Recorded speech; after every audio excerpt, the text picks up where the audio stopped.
게 답이지. 해머니를 버리는 게. 네. 방금 켰는데? 꺼달라고? 그래, 그래.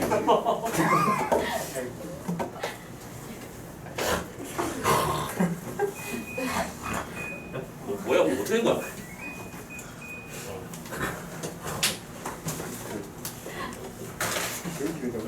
남신하시죠?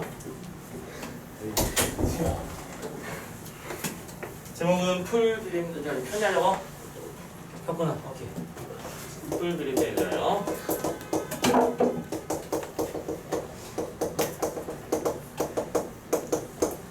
자, 일단은 작품을 시작하기에 앞서서 기본적인 거 몇 가지 체크하고 갑니다. 일단은 우리 선생님이랑 같이 그동안 정규 수업 들어왔던 친구들은 하도 많이 들어서 이제 많이 알고 있을 거라고 생각하는데, 이 작품의 갈래가 뭐다? 수필이다. 그러면 수필에서 제일 중요한 건 뭐다? 작가의 개성이다. 이거를 묻지 않으면 문제가 잘못 나올 거라고 생각해도 될 정도로 중요한 요소입니다. 근데 이 개성이라는 요소는 묻는 방법이 중요하지, 우리한테는. 그치? 그럼 이 작품에 나타난 작가의 개성은 어떻게 확인되느냐? 크게 두 가지로 확인되죠. 1번, 표현 방법. 다른 말로는 표현상 특징을 말하는 거겠지? 그러니까 작품을 읽으면서 표현상 특징 요소가 나오면 최중요 포인트라고 생각하면 되는 거예요. 그리고 두 번째요. 이게 더 중요하지. 뭐예요? 소재에 대한 태도. 오케이? 똑같은 소재라고 할지라도 어떤 사람들에 따라서 그 대상을 대하는 태도는 달라질 수 있어. 그치? 예를 들어 저기 카메라가 있는데 저 카메라를 문명의 이기, 사람들이 뭐랄까 이기로서 사람들에게 다양한 감각적 활용을, 시각적 감동을 주고 영상적 감동을 줄 수 있는 좋은 소재라고 생각하는 사람도 있겠지. 그들은 그러면 카메라에 대하여라는 수필을 쓰면 긍정적인 이야기를 써갈 거야. 그치? 근데 어떤 사람은 카메라를 놓고는 좀 너무 오버스러워서 갑자기 이상한 생각을 해서. 자, 아무튼 저 카메라 때문에 사람들의 어떤 영상이 감시되는 상황 때문에 사람들의 자유가 제한되고 사람들을 억압 속에 집어넣고 매체라고 하는 프레임에 사람들을 가두고 라는 식으로 카메라를 비판하는 사람도 있을 수 있을 거야. 그렇지? 그러면 또 그거는 카메라에 대한 비판의 얘기가 되는 거지. 무슨 얘기인지 알겠지? 핵심은 뭐냐? 이 작품의 제목이 풀 비린내라고 되어 있는데요. 조금 더 정확히 말하자면 자동차의 사용에 대한 얘기입니다. 이거는. 그래서 자동차의 사용에 대해서 어떤 사람은 긍정을 할 거고 어떤 사람은 부정할 거잖아. 이 작품의 작가는 어떤 생각으로 이 소재에 대해서 다루고 있는지 그 방향성을 따지는 게 제일 중요한 것이다. 오케이? 그래서 보통 시험 문제로는 이 작품에 나타난 필자의 생각으로 옳은 것은 이런 식의 표현 항상 나온다는 거 염두해 주셨으면 좋겠습니다. 그렇죠? 자, 수필입니다. 길이가 그렇게 길지도 않고 지금 여러분들 잡서 오른쪽에 보시면 작품 개관에 경수필이라고 돼 있을 거야. 경수필이 뭐죠? 일상적 소재. 우리가 다른 말로는 신변잡기적 소재라고 하지. 자, 일상적 소재. 다른 말로 신변잡기적이라고 하죠. 잡기적인 소재를 통해서 자신의 생각을 이끌어내는 작품이기 때문에 경수필이라고 부르고요. 참고로 이 말의 반대말은 중수필이란 말도 있지. 중수필은 사회, 문화, 정치, 경제와 같은 철학과 같이 무거운 주제를 대상으로 글을 쓰는 것을 보고 우리는 중수필이라고 부른다라는 것도 알고 계시면 좋겠고요. 자, 성격, 주제, 특징 이런 것들은 이제 작품을 읽으면서 정리하도록 합시다. 자, 그냥 쭉쭉 따라가자. 광주 비엔날레에서 태국의 수라시 꾸솔웡이라는 작가의 감성적 기계라는 작품을 본 적이 있다 라고 하면서 오케이, 시작이 됩니다. 청문입니다. 감성적 기계라는 뭘 봤어요? 작품을 감상했답니다.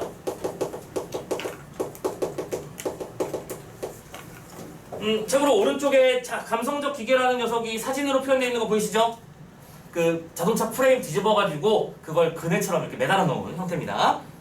이 작품은 1965년형 폭스바겐의 엔진과 핸들, 타이어, 셰시 등을 완전히 제거하고 차체를 뒤집어서 그네 침대로 설치하는 겁니다.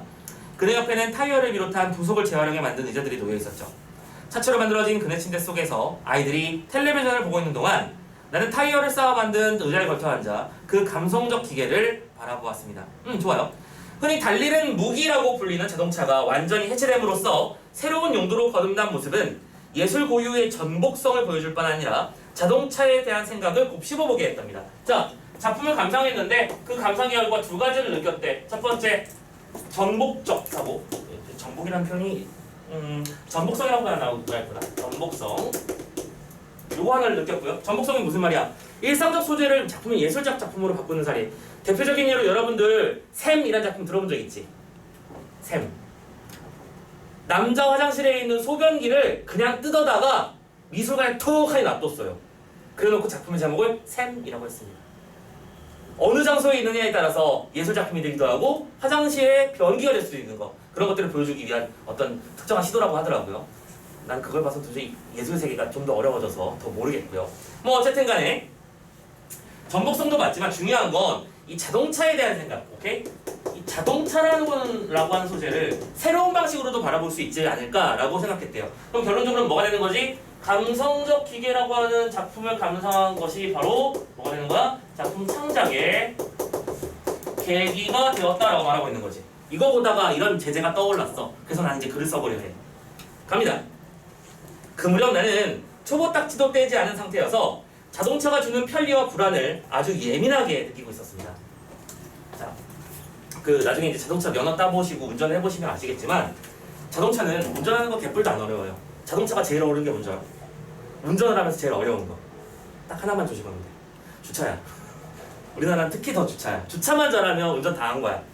선생님이 예전에 첫 차가 생길 때 선생님이 이제 사회 나와서 일하고 있었을 때 이제 막 알바나 선생님 참고로 알바를 되게 다양한 다종으로 많이 했었거든. 우리 아는 사람도 알지, 그지? 선생님 알바 경력이 좀 상당하거든요. 별의별 일 다 있었는데 그때 이제 돌아다니고 있다가 선생님 와이프랑 사귀면서 와이프네 오빠분이 차를 이제 새 차로 바꾸시면서 그 전에 있던 멀쩡한 차를 팔기 아까우니 나한테 주겠다 하신 거야.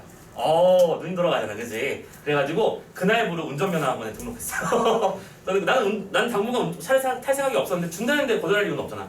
그래서 운전면허 시험을 보고 니들 운전면허 시험은 100점 맞지 마라.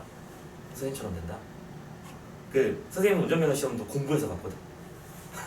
운전면허 시험은 공부하면 100점을 맞을 수 있어요. 근데 하지 마. 왜냐면 내가 딱 일어나서 100점을 딱 맞고 일어나가지고 참고로 거기서는 바로 즉시 채점이 되거든. 컴퓨터로 시험을 보는 거라서 채점하고 딱 결과를 받으러 이제 앞에 경찰관 한 명하고 시험 감독위원이 한 명 같이 앉아 있어. 이 사람한테 누구누구님 몇 점 이렇게 해서 확인증 받고 그걸 가지고 접수해서 이제 실기로 넘어가는 거야. 접수증 받으러 갔는데 나 그때 그 표정 잊지도 못해. 그 경찰 아저씨의 표정. 저 새끼 뭐자? 왜 이런 걸? 그러니까 100점을 맞았다고 축하해주거나 잘했다고 격려해주거나 그런 건 개뿔도 없고요. 너 왜 그랬음? 이런 표정 있잖아.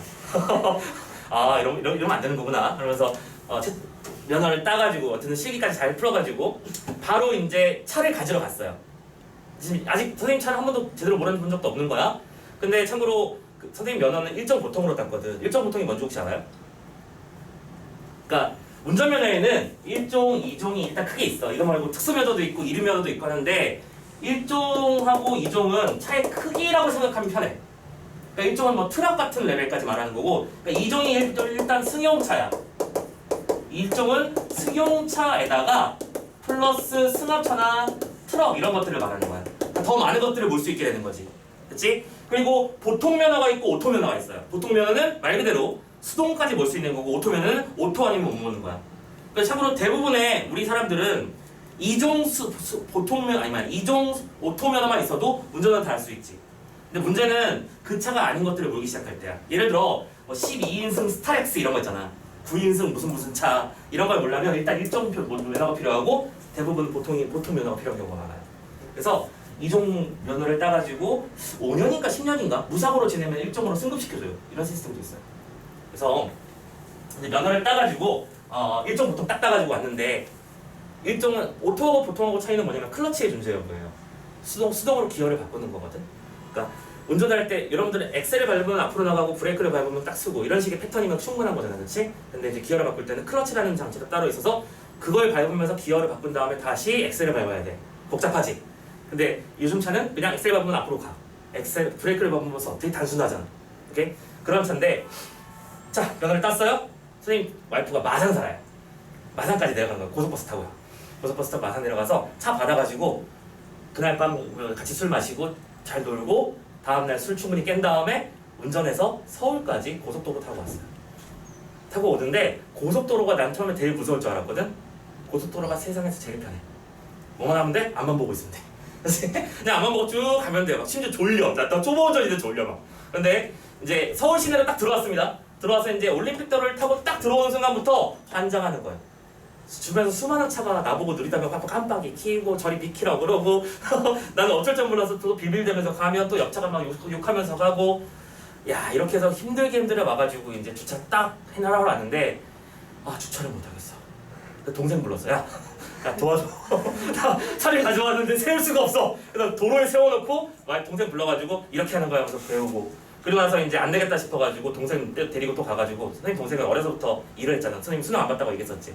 일을 많이 하고 다녀가지고 그래서 차 한적한 곳에 가가지고 막 후진해서 주차하는 연습 막 되게 많이 하고 그렇게 해서 지금은 이제 룰루랄라 할 수 있게 됐지만 참고로 운전면허 하면 지금 요새 초보 얘기를 하고 있잖아요. 초보 1년차가 제일 안전하다고 선생님이 생각해요. 왜냐면 매사에 조심스럽거든.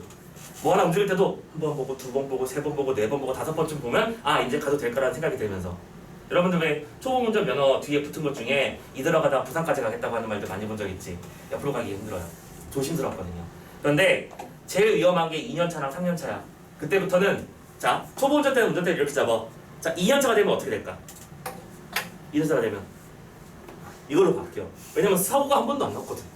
이제 슬슬 한 손으로 돌리기 시작해. 참고로 그때 사고가 한번 보통 대부분 되게 크게 나.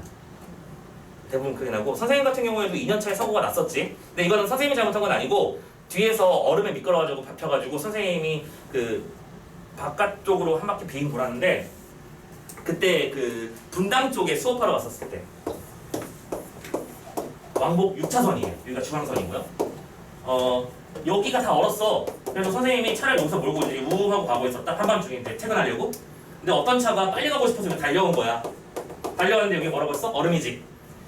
달리는데 어느 순간부터 나중에 이제 그 아저씨한테 들은 얘기야. 브레이크가 안 듣더래. 근데 그 부분은 무슨 생각을 했냐면 그냥 하늘에 맡겼대요. 차가 그냥 막 미끄러지고 있는 거야. 막 미끄러지는데 이 차가 어딜 쳤냐면 선생님이 여기를 빡 친 거야. 오케이? 자, 선생님이 이렇게 가고 있었고 뒷차가 이렇게 쳤어. 이 차는 어느 방향으로 움직이게 될까요? 과학적으로 생각해보세요. 선생님 차는 어느 방향으로 움직이게 될까? 이쪽으로 틀렸으니까 이렇게 틀리겠지. 자, 나는 어디로 들어갔어? 나도 여기로 들어갔어. 이제 나도 하늘에 맡기는 순간이 온 거야. 자, 요때 딱 들어가서 브레이크를 딱 밟는데 브레이크를 밟았는데 전혀 안 밟은 것 같은 그런 느낌이 들 때, 그 스케이트 탄 느낌으로 쭉 하고 갈 때 순간적으로 주마등이라는 걸 보게 돼. 주마등 뭔지 알지? 아, 그때 아버지한테 더 잘할걸. 아, 그때 그 여인을 잘해줄 걸. 그런 거 있잖아. 막 떠오르면서 주마등이 하고 있는데 그나마 정말 다행이었던 건 이게 큰 대로인데 저 머리에 빨간불이라서 차들이 멈춰 있었어요, 여기에. 그래서 선생님 차가 여기 갔다가 빙글 돌아서 여기, 그러니까 차가 어떻게 된 거냐면 이렇게 해서 한 바퀴 빙글 돌아. 빙글 돌아서 다시 이렇게 돌아서 코스가 이런 식으로 들어갔어. 여기서 멈췄어. 한중간에서. 심장은 둥쾅 거리고. 참고로 저 뒷차는 아반떼였는데 뒤쪽에 범퍼가 이만큼 있잖아. 이제 앞에 본넷이라고 하지? 본넷이 이만큼 줄어들었어. 박살이 난 거야. 선생님 차는 옛날 차였거든. 튼튼한 옛날 차. 문이 잘 안 열려요 정도밖에 안 다쳤는데 뒷차도 이렇게 찌그러졌더라고요. 그래서 이제 아까 렌트카가 실어 가고 주마등 돈 뒤로 이제 그 다음부터는 아 운전은 나만 잘한다고 되는 게 아니로구나. 더 조심하면서 살고 있는데 다행히 큰 사고는 아직도 한 번도 안 나가서 정말 다행이라고 생각하는 중이고, 하지만 자잘한 사고는 많이 나봤어요. 자잘한 사고, 택시한테 받쳐보고 이상한 일도 많이 겪어보고. 운전 위험해 진짜. 내가 잘한다고 되는 게 아니야. 방금 같은 상황은 선생님이 옆에가 얼음이 얼었다는 걸 알았기 때문에 일부러 피해서 달렸는데도 뒤에서 받아버려서 죽을 뻔한 거잖아, 그지? 그러니까 이건 나 혼자 된다고 잘하는 게 아니니까 나중에 이제 여러분들도 빠른 시간 안에 운전면허 따고 사회 나가서 이런저런 일들을 해보게 될 거잖아, 그치? 특히 운전만은 그냥 무조건 방어운전이야, 알겠지? 방어운전이라고 천천히 가만히 가라는 얘기가 아니고 계속 사방을 살펴. 어떤 새끼가 나를 죽이려고 할지도 몰라. 오케이? 방금 같은 상황이었으면 선생님이 조금 더 눈치가 빨랐다면 왼 차가 내 왼쪽 뒤에서 빠른 속도로 이상하게 오고 있다. 차가 이렇게 가는 게 아니라 이렇게 가고 있다. 그러면은 뭘 했어야 돼? 나도 빨리 반쪽으로 빠졌어야지. 근데 나는 한밤중이고 그냥 룰루랄라 하면서 선생님도 이렇게 운전하고 있었거든. 별로 신경 안 쓴 거야, 그런 것들. 그래서 죽을 뻔한 기억이 나는데 아무튼 초보 때가 조심스럽습니다. 나중에 따로 즐거운 운전생활 하시고요. 나중에 캠핑도 좀 가고 오케이? 해보시면 좋겠네요. 자, 딴 얘기로 쓸데없이 뺐네. 미안해. 자, 다시 돌아갈게요. 자, 그래서 예민하게 느끼고 있다가 현호를 따놓고는 5년이 넘도록 차를 살 생각이 별로 없었지. 그런데 아이들을 데리고 객지로 이사한 후에 좀 지방으로 내려갔나 봐요. 하나부터 10까지 내 손으로 해결해야 했고 어쩔 수 없이 운전을 하게 됐지. 마트 한번 갔다 오래도 운전이 필요하고, 그죠? 물론 처음에는 출퇴근할 때나 장을 볼 게 많을 때만 차를 가지고 다녔어. 오케이? 자 그러다가 자 이건 뭐야? 자신의 본인의 경험을 말하고 있는 중이네. 나에게 있어 차는 이런 거였지. 차의 시작은 실제적 필요성에 의거했다. 필요했었어 나는 차가. 오케이? 실제적으로 필요해서 운전했었는데 뭐 누구처럼 뭐 누구 태우려고 멋짐을 자랑하기 위해서 다는 거 아닙니다. 그런데 이제 그러나 마음이 답답할 때 무작정 차를 몰고 교외, 변두리로 나가는 습관이 생겨나기 시작했고 실제적인 목적 없이도 차를 모는 일이 늘어갔어. 차 사잖아? 아 무조건 운전이라는 게 하고 싶어. 무조건 해야 돼. 이유를 만들어서 선생님도 처음에 선생님이 이제 첫 차는 다른 사람이 준 차였잖아. 선생님이 그 차 나이가 20살이었어. 20년 된 차였어. 2000년에 생산된 차였거든. 선생님 지금 저 차 바꾼 지 1년밖에 안 됐어요. 근데 차에 이제 운전을 하는데 엔진룸에서 스파크가 펑펑펑펑 뛰고 있는 거야. 무섭잖아. 그리고 이제 나이가 오래되니까 페인트가 벗겨지기 시작하는 거야. 너무 오래돼서. 그래가지고 아 때가 됐다. 나도 차를 사야겠다. 그래서 차를 딱 새로 한 대 샀어요. 아 새벽 3시인데 왠지 나가야 돼. 왠지 나가야 돼. 이유는 없어. 그냥 나가야 돼. 그래서 와이프 옆에 끌어 같이 데리고 괜히 자유로 한번 달려보고 뭐 그런 일들 하는데 선생님이랑 비슷한 케이스입니다. 그렇죠? 다들 이렇게 돼요. 그래서 누구도 누구의 방해도 받지 않고 어디로든 달려들 수 있는 밀폐된 공간. 다른 말로 뭐죠? 자동차죠. 자동차에 나는 조금씩 길들여져 가는 거야. 그렇지? 나중에는 뭐였어요? 길들여지. 그럼 뭐예요? 실질적 필요에 의해서가 아니더라도 나는 차를 타게 되었어. 그냥 괜히 타고 싶어졌다는 얘기지. 그죠? 자, 난 차를 빈번하게 자주 사용하는 사람이 되었습니다.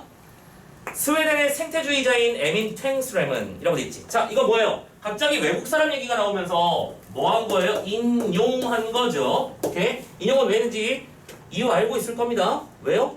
자신의 주장에 권위를 더해주고 주장의 근거를 강화시켜주기 위한 목적이지. 이 사람은 자동차라는 물건이 자신의 영토 안에 머물고자 하는 의지와 이 영토 밖으로 움직일 필요성을 동시에 충족해준다라고 말한 바가 있대.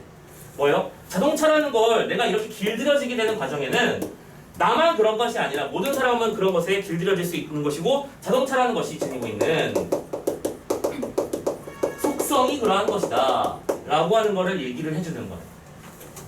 됐죠? 오케이. 인용 체크해 주시고요. 이런 거 왜 중요하다고요? 아까 말씀드렸지만 수필에서 시험 포인트는 언제나 표현 방식입니다. 됐죠? 오케이. 인용 체크해 주시고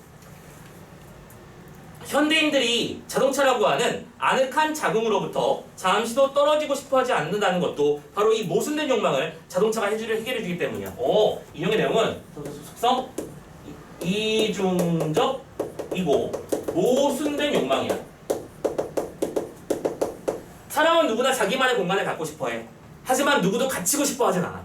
무슨 얘기인지 알겠지? 갇히고 싶지 않으면서도 어딘가에 갇혀있는 걸 원하는 그런 속성을 자동차가 만족시켜주는 거지. 자동차의 안은 나의 지배 공간이야. 내가 더우면 에어컨 버튼 빵 누르면 되는 거고 내가 답답하면 창문 쫙 내리면 되는 거고 내가 혼자 있고 싶으면 문 다 올려버리면 되는 거고 그런 거잖아. 내 원하는 대로 돌아가는 공간. 그래서 앞에서 말한 감성적 기계처럼 이 자동차를 해체하지 않아도 자동차는 이미 충분히 감성적 기계 노릇을 하고 있는 셈이다 라고 말하고 있는 거예요. 됐죠? 자 그런데 지금 여러분들 이제 요 슬슬 봤을 거야. 지금 작품 속에 중심 소재는 누가 뭐래도 자동차인 걸 확인했어. 그렇죠? 이 자동차의 속성을 어떻게 비유적으로 표현한 몇 가지 구절들이 보이고 있을 거야. 1번, 2번 지금까지 2개 나왔지. 맨 처음에 자 다시 한번 올라갈 거야. 처음 부분에서 위에서부터 하나, 둘, 셋, 넷, 다섯, 6번째 줄에 보면 흔히 달리는 무기라고 하면서 자동차를 비유한 표현 1번이라고 잡혀있는 거 보이시지? 하나 체크해 주시고요. 두 번째 방금 뭐라고 했어? 아늑한 자궁이라고 불렀습니다. 어쨌든 이 작품에서 자동차를 비유적으로 표현한 구절을 찾아라라고 하면 이 두 개 일단 잡아내셔야 됩니다. 맞죠? 체크 좀 해주십시다. 아무튼 자동차는 그래. 그런데 하지만 얼마 안 가서 자동차에 대한 낯설고 당혹스러운 경험을 하게 되었어. 갑자기 서울 갈 일이 있었는데 주말이라 차표가 없네. 몇 번을 망설이다가 나는 초보 주제에 식구들을 태우고 선생님 아까 혼자 왔잖아요. 물론 그때 동생도 있었구나 참. 근데 가족이 타면 위험합니다. 초보 운전이 이렇게 함부로 타면 위험하죠, 그죠? 자, 아무튼 서울로 가는 고속도로로 접어들었습니다. 긴장을 해서인지 무사히 서울에서 도착해 이를 보고 다음날 광주로 내려올 수 있었죠. 그런데 밤에 고속도로를 달리는데 차창에 무언가 타닥타닥 계속 부딪히는 소리가 나네. 처음에는 속도 때문에 무슨 모래알갱이가 튀는 거라고 생각을 했어요. 됐죠? 넘어갑니다. 근데 다음날 아침에 출근을 하려고 하는데 유리창은 물론이고 앞범퍼에 푸르죽죽한 것들이 잔뜩 엉겨 있었는데 그건 바로 흙먼지가 아니라 수많은 벌레들이 달리는 차체에 부딪혀 죽은 잔해였습니다. 그렇지. 자, 경험 이게 A라고 친다면 이거는 내가 자동차에 길들여지게 된 과정이었어, 그렇지? 근데 지금 이건 본인의 경험 B, 두 번째 녀석이죠. 두 번째 녀석의 내용은 뭐였냐면 차체에 날벌레들의 시체가 엉겨붙어 있는 걸 보고 충격을 받은 경험이야. 처음에는 진짜 말 그대로 대충격이야, 내 차에. 근데 참고로 이 작품에 필자처럼 반응한 사람은 솔직히 많지 않습니다. 대부분의 사람들은 아이씨 세차해야 되잖아. 더러워졌다고 생각하지, 그치? 근데 자 보자. 마치 거대한 모터 주위에 두껍게 쌓여있는 먼지 뭉치처럼 말이다. 오케이? 참고로 여러분들 집에 가끔 컴퓨터가 많이 느려졌다, 컴퓨터가 요즘 예전 같지 않다, 괜히 뭐 자꾸 멈춘다 생각하면 컴퓨터 딱꼭 열어서 먼지 청소만 한번 해주세요. 그러면 여러분들 아주 어마무시한 양의 먼지를 보게 될 겁니다. 꼭 밖에 나가서 터시고요. 네. 그 CPU를 시켜주는 플랭크이라고 하지. 수냉, 우리 자기 집에 수냉 쓰는 사람 없지? 수냉이 뭔지도 모르지. 아무튼 수냉이 아닌 이상이라면 이 공랭 쿨러에서 계속 바람이 들어가서 먼지가 축축 쌓이니까 꼭 청소 한번 시켜주세요. 그것만으로도 컴퓨터가 제 성능이 돌아와요. 뭐 어쨌든 그런 식으로 먼지 뭉치가 팍 모여있어요. 그것을 닦아내려다 나는 지난밤 엄청난 범죄라도 저지른 사람처럼 손발이 후들후들 떨려 도망치듯 세차장으로 갔습니다. 오케이, 좋아요. 날벌레들의 시체를 보고는 이 작품의 글쓴이는 무슨 생각이 들었어? 죄를 저지른 사람처럼. 이건 뭐예요? 죄의식이죠. 그럼 이건 중요한 포인트예요. 왜냐? 모든 사람이 이렇게 느끼는 건 아니거든. 날벌레 시체를 보고 죄의식을 느꼈다? 이 사람이 그만큼 평소에 환경이나 생태에 대한 관심이 있었다라는 반증이 되는 거지. 이게 바로 작가의 개성이 되는 거예요. 그래서 중요한 거죠. 됐죠? 중요한 겁니다. 자, 죄의식을 느껴서 그래서 어떻게 했어요? 세차장으로 갔습니다. 그러나 세차기계의 물살에도 엉겨붙은 풀벌레들의 흔적은 완전히 지워지지 않았어요. 참고로 이런 거 지울 때는 단백질 제거제가 필요합니다. 그 시체들이 엉겨붙으면 단백질이 그냥 찰떡이 돼서 많이 그냥 차체에 붙어있는 상태잖아. 그냥 일반적인 용액으로 아무리 세제 뿌려봤자 절대 지지 않습니다. 단백질 제거제로 녹여버려야 돼요. 그럼 녹이면 나중에 이제 약간 흐물흐물해지면서 뚝 떨어져요. 그때 이제 세차기를 돌리면 하는데 얘가 세차를 아직 몇 번 안 해봤네요. 네, 아무튼간에 참고로 선생님은 항상 손 세차를 합니다. 자동차 안 해요. 선생님은 항상 내 손으로 다 모든 부분을 닦아요. 그러면서 가슴 아파하죠. 이건 누가 긁었을까? 이거 이 빵꾸는 왜 났을까? 자, 아무튼 운전대를 잡을 때마다 풀 비린내는 몸소리치는 기억으로 남았고 나는 손을 씻고 또 씻었어. 먹고 싶은 건 기억을 지워버리고 싶은 거지. 자, 그 날벌레들의 시체를 여기서 뭐라고 불렀냐면 풀 비린내라고 표현했죠. 오케이. 의식을 이렇게 쓰자. 작품의 제목이기도 했지?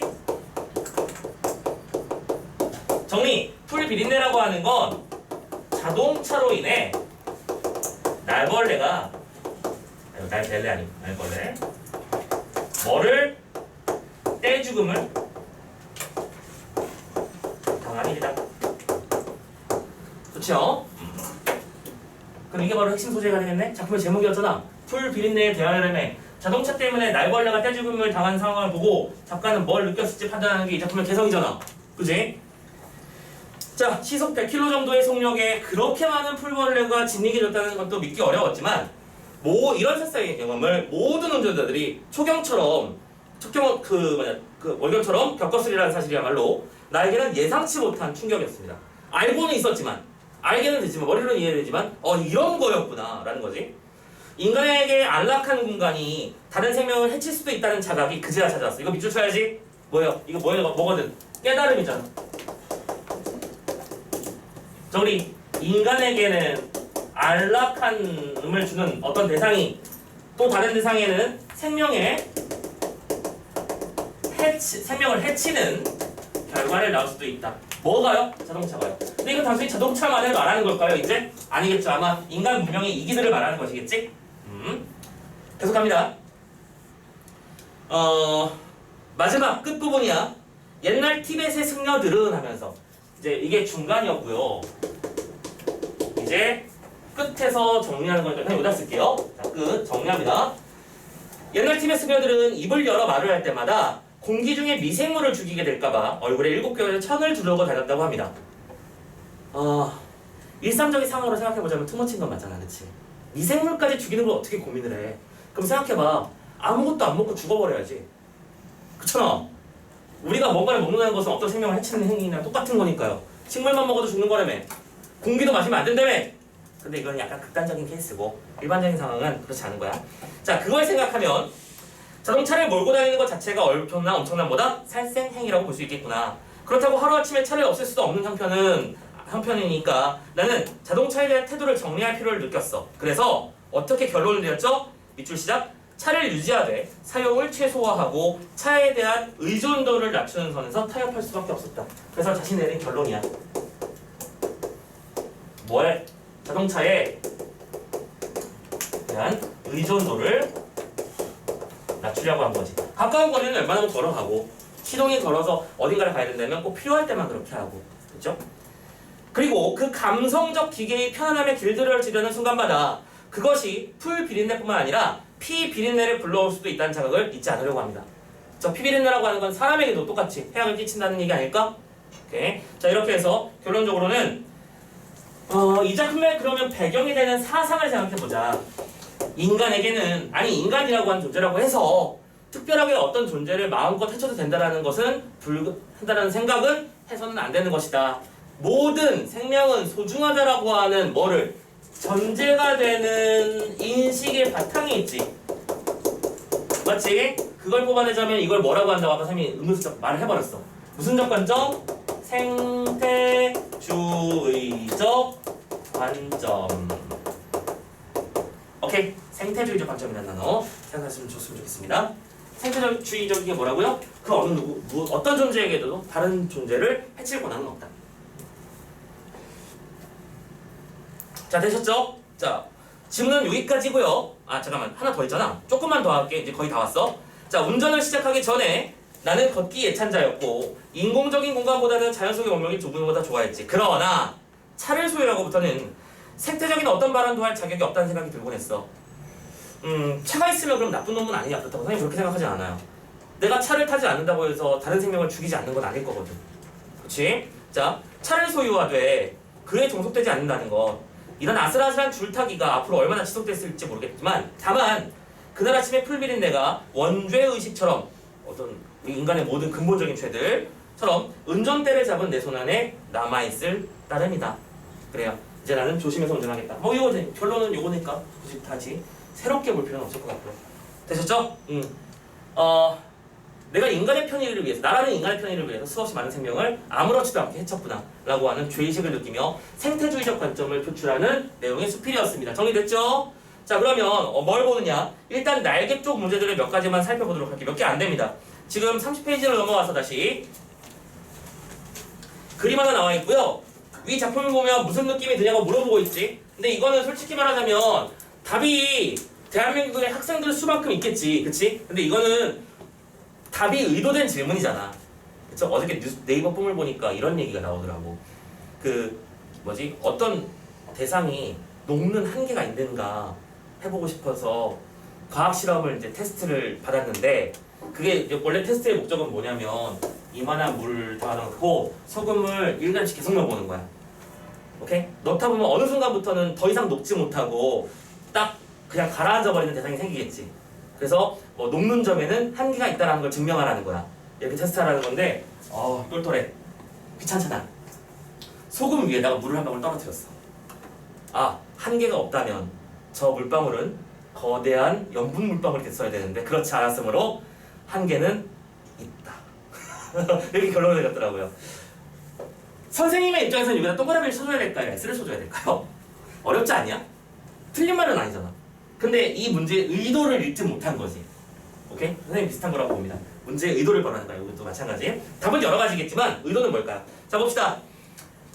아까 이 자동차를 뭐라고 불렀었어? 처음 부분에서 분명히 달리는 무기라고 불린다고 했었지. 그치? 누군가를 치는데 아주 쉬운 방법이에요. 그죠? 참고로 자동차의 셰시는 뭘로 만들어져 있습니까? 알루미늄 따위로 만들어져 있습니다. 오케이? 그래서 어딘가에 부딪히면 어떻게 되죠? 엿가락처럼 쭉 기울고 쫙쫙 무너지고 다 없어져 버릴 수 있어요. 그렇죠? 참고로 왜 그렇게 만드는지는 알고 있니? 야, 자동차 사고를 났어도 안 다치려면 엄청 단단한 쇳덩이로 만들면 되는 거 아니야? 그러면 보호할 수 있는 거잖아. 근데 왜 그렇게 안 만들까요? 참고로 만약에 그렇게 만들면 사람의 몸은 안전하더라도 만약에 사고가 나잖아? 그러면 그 모든 충격이 고스란히 사람한테 온대요. 그 시속 100km로 앞차랑 부딪히는 그 충격을 내 몸이 그대로 받게 되면 내장 파열로 그냥 즉사해요. 그래서 살리려고 부드럽게 만드는 거예요. 그래서 살리면서 무슨 일을 하는 거야? 그 셰시가 이렇게 움푹 패이면서 이렇게 쪼그라들잖아. 그 쪼그라드는 과정에서 충격이 상쇄되는 거래요. 그러니까 내가 받아야 될 충격을 내 셰시랑 내 엔진룸이랑 내 옆에 있는 A필러가 다 받아주면서 나는 살아남는 거지. 안전벨트가 날 붙들어 놓고 이런 식으로 한다고 하더라고요. 뭐 어쨌든 달리는 무기 맞습니다. 근데 이 녀석이 뭐로 바뀌었어요? 안락한 공간으로 바뀌었지. 그래서 여기 첫 번째 거부감을 절어준다 라는 걸 보이고요. 두 번째 자동차의 본래 기능과 다른 기능을 보여주며 자동차 소비를 조정하는 상술같이 느껴진다. 본래적 의미와 다른 의미도 느낄 수 있다. 혹은 상술 여러 가지 답이 있을 수 있다는 거 눈으로만 확인해 주시면 되겠습니다. 진짜 중요한 건 오른쪽 그 다음에 있는 32페이지의 보기입니다. 날개 페이지는 전부 다 문제가 되는 요소들이라서 점검하는 거예요. 자, 풀벌레들의 자네를 본 글쓴이의 심정. 당연히 첫 번째 답안에 죄의식이라는 말에 동그라미 쳐주면 되지 않겠니? 두 번째, 충격적이었고 몸소리치는 체험이었을 것이다. 충격적, 몸소리치는 체험. 찾을 수 있겠지? 자, 그렇다면 풀 비린내라는 말 자체가 의미한 건 뭔데? 문명에 의해, 이기에 의해 파괴되고 죽음에 이른 생명체. 오케이? 뭐 좀 잡아놓으시고요. 호두 밑줄 쳐놓으셔야 됩니다. 자, 옛날 티베트 승려들처럼 작은 생명체를 배려했던 사례를 찾아봅시다. 살생유택이라는 단어도 나와 있고요. 혹시 아는 거 있음? 이런 거 관련된 거? 누군가를 죽이지 않기 위해서. 참고로 그 부처님을 모시는 스님들 같은 경우에는 항상 어디를 보면서 걸으라고 교육받냐면 땅바닥을 보면서 걸으라고 교육받는데요. 내가 발걸음을 디딜 때마다 개미나 다양한 곤충을 밟아줄 수 있거든. 그래서 걸을 때도 항상 땅을 보면서 걸으라고 교육받는데요. 오케이? 자, 그런 것도 있답니다. 자, 아무튼 여기까지 해서 지문 내용 다 봤고요. 그의 학습활동 보고 마무리 한번 해볼까요? 학습활동 갑니다. 1번, 풀비린내 사건을 전후하여 글쓴이의 인식과 행동이 어떻게 달라졌는가. 첫 번째, 사건 이전에는 자동차라는 것은 안락한 공간이었어. 그래서 아늑한 자궁이라는 비유적 표현이 나왔던 거 기억하시죠?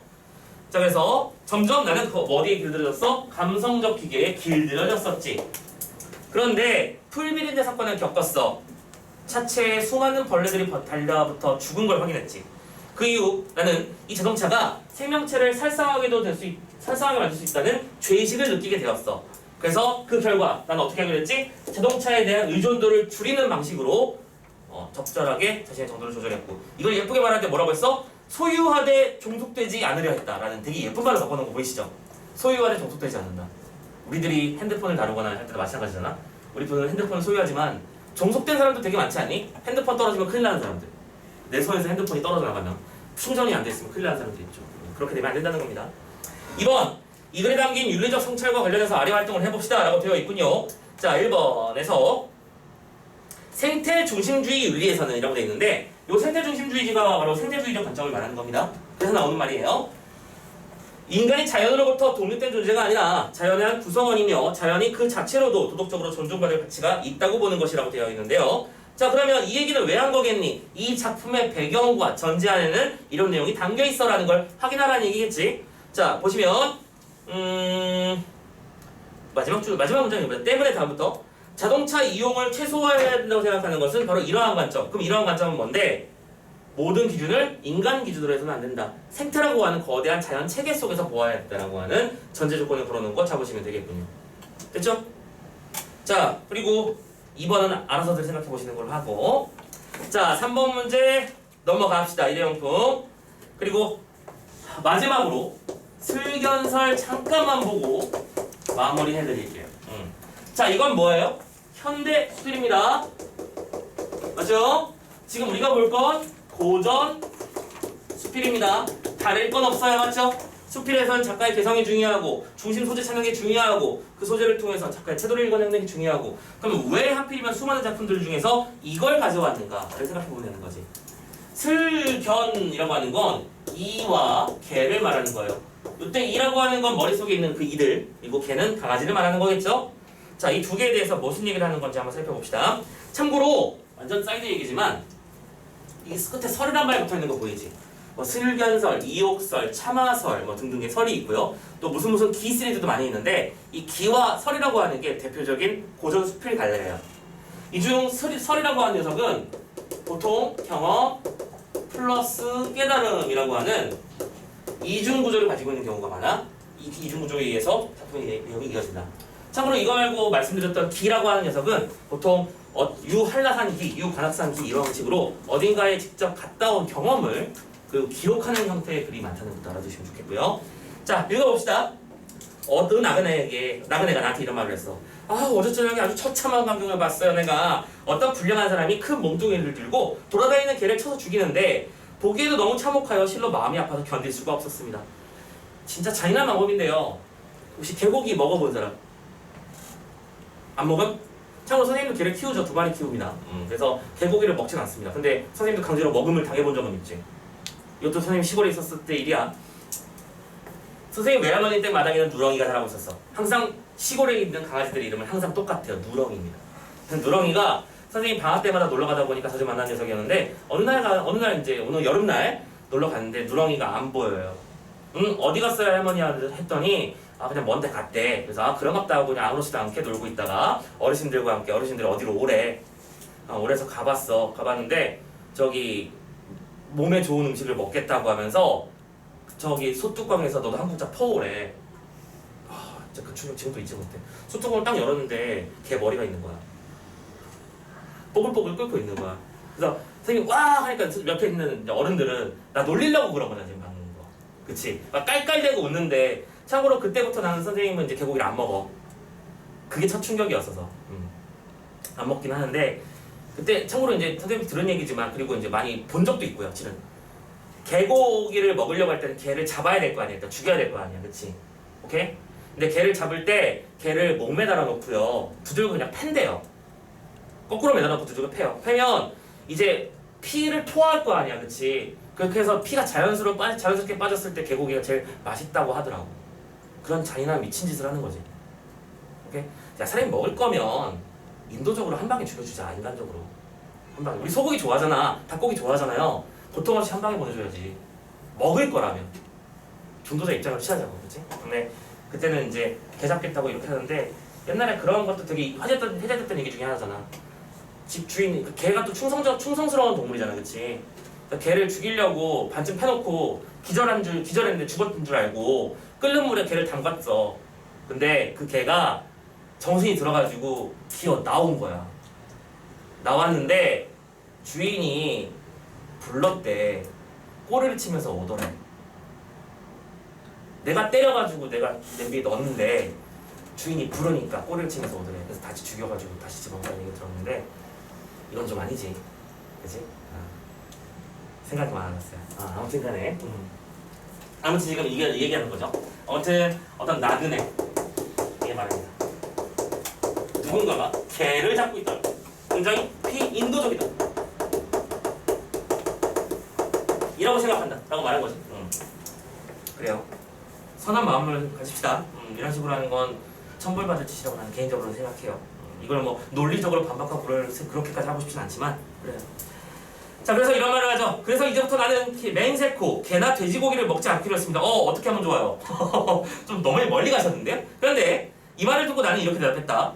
어떤 사람이. 자, 여기에 대한 나의 대답이었지. 지금 이 부분이 뭐가 되는 거지? 경험 파트가 되는 겁니다. 그렇죠? 실제로 대화를 나눴던 경험이죠. 어떤 사람이 불이 이글거리는 화로를 끼고 앉아고는 이를 잡아서 그 불 속에 툭툭 던져 넣더라고요.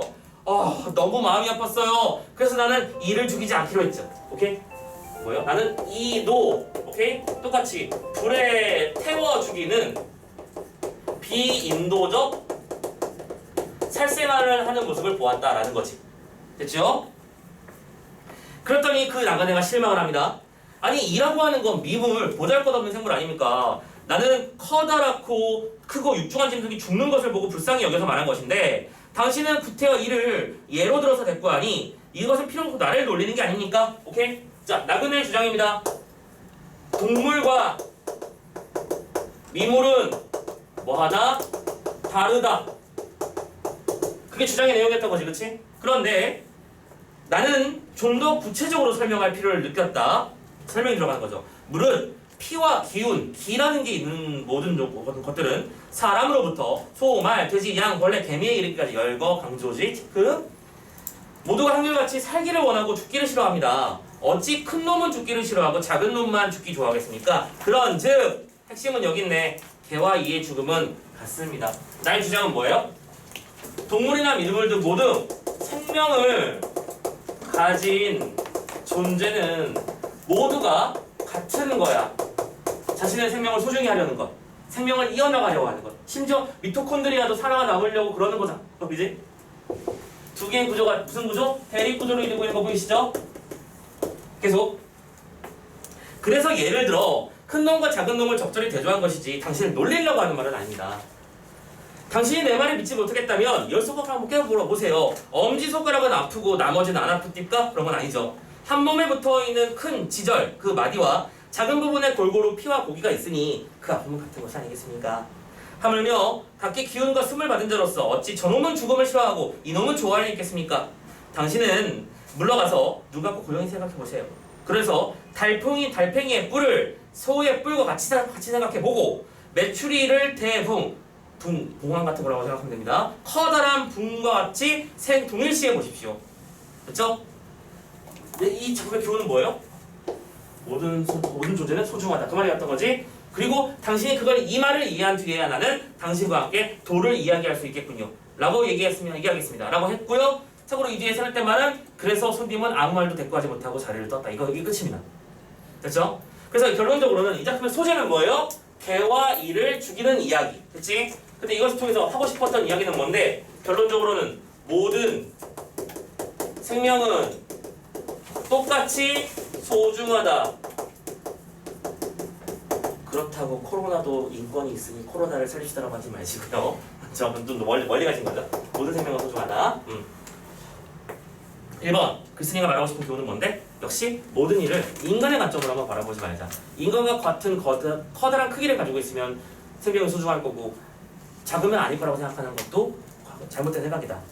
그래서 2번이 핵심이네요. 그렇죠? 2번은 별표 쳐놓으시고요. 이 두 개에서 글쓴이가 생명을 바라보는 공통적인 관점은 뭔데? 라고 했으면 자 일단 읽어볼게요. 슬견설에서는 하찮은 미물로 인간에게 해를 끼치는 존재로 취급받는 이도 생명이라는 점에서는 소중함을 말하고 있으며 풀 비린내에 대하여서는 편리함을 추구하는 인간 탓에 희생되는 풀벌레도 소중한 생명이라는 인식을 드러냈지. 이처럼 밑줄 시작. 두 작품의 글쓴이는 모두 공통점 인간이 아닌 생명을 중심으로 세상을 바라보고 모든 생명은 차별 없이 소중하다는 생태주의적 관점을 보여준다. 생태주의적 관점. 아까 썼단 말이지? 보이시죠? 결국엔 다시 이 말로 돌아와 버렸네요. 회귀됐네요. 체크하시면 되겠습니다. 자, 이렇게 해서 지금 지문의 내용은 다 봤는데 선생님이 지금 들은 얘기에 의하면 여기 잠깐만 요것도 잠깐 봐야 될까? 너희 학교 선생님이 이제 수업하시는 과정에서 이런 걸 강조하셨다고 했었지? 밑에 자료 조각에 보면 문학의 윤리적 기능과 같이 이런 것들 맞지? 오케이? 자, 이 녀석들 문학의 윤리적 기능 이것도 한번 별표 쳐놓으시고 학교에서 강조를 하셨대요. 그러니까 우리도 거기에 맞춰서 한 번 더 읽어보고 마무리할게요. 보통 때는 넘어가곤 하는 편인데 보자. 지금 우리는 두 작품을 연달아 보았어요. 그쵸? 내용은 방금 읽었던 거니까 굳이 설명하지 않을게. 밑에 윤리적 기능, 그러니까 요게 별표가 되는 거고 요게 암기 포인트가 되는 거겠지. 써먹자. 문학은 어떤 윤리적 기능을 가지는가? 첫 번째, 인간의 삶과 당대의 사회에 대한 자각을 불러일으킨다. 키워드 자각을 불러일으킨다. 자각이 뭔데? 깨달음이지. 스스로 깨닫게 되는 거야. 아, 세상을 살아갈 때는 이런 것들이 필요한 것이구나. 아, 세상을 이렇게 바라볼 수도 있는 것이구나. 됐지? 두 번째, 삶의 의미를 깨닫고 윤리의식을 고양할 수 있는 계기를 제공한다. 고양하는 게 뭐니? 고양한다. 한 단계 더 발전시키다 라는 말입니다. 레벨업 이라는 뜻이죠. 그래서 키워드는 윤리의식의 고양 이런 말 또 암기 포인트로 잡아주시면 좋겠고요. 세 번째, 윤리의식을 일깨우고 윤리의식을 발전시킨다. 핵심은 어쨌든 윤리의식이야. 우리는 이 작품을 읽고 나서 세상의 모든 생명은 소중한 것이라고 하는 것을 깨닫게 됐잖아요. 단순히 문학에서 얘는 참 슬펐겠구나. 얘는 이런 생각을 가지고 있구나 하고 끝나는 게 아니라 나도 그렇게 살아야겠다는 생각을 한다는 것이죠. 됐죠? 문학이 주는 기능적 가치, 윤리적 차원에서의 얘기 한번 여기서도 읽어보았습니다. 됐죠? 자, 고생하셨습니다. 여기까지 해서 지문의 내용을 마무리 짓겠고요. 자, 그러면 자연스럽게 자 앞으로 잠깐만 돌아가 보자. 차례를 볼게요. 자, 지금 오늘 배운 두 작품 문제가 그렇게 많지는 않을 건데요. 짝짝짝짝 풀어오시고 쌤이 다음 주를 한다. 이번 주 일요일 날 다 나눠줄까? 일단 나눠는 드릴게요. 지금 선생님 문제는 다 만들어놨거든? 문제는 다 만들어놨으니까 오늘 안 보여드린 나머지 부분들 다 나눠드리겠습니다. 지금 우리 뭐뭐 남았냐면 136페이지부터 있는 시 하나, 희곡 하나, 풀꽃이라는 작품 하나 하고 아무도 모르라고 하는 작품. 자, 우리 이 두 개는 부성과 재창작이랑 좀 다른 별도의 얘기가 나올 텐데 아직 이건 수업 안 했지? 학교에서도. 다음 주면 아마 이것들 대충 끝낼 수 있지 않을까? 아니, 이번 주 일요일 날까지 하고 나서 다음 주 첫 번째 시간까지 해서 다 끝내고 나서 나머지 시간들 문제풀이로 들어가도록 하겠습니다. 자, 아무튼 오늘도 고생 많이 하셨고 오늘도 그냥 여기서 마무리 지어드릴게요. 살펴 들어가시고요.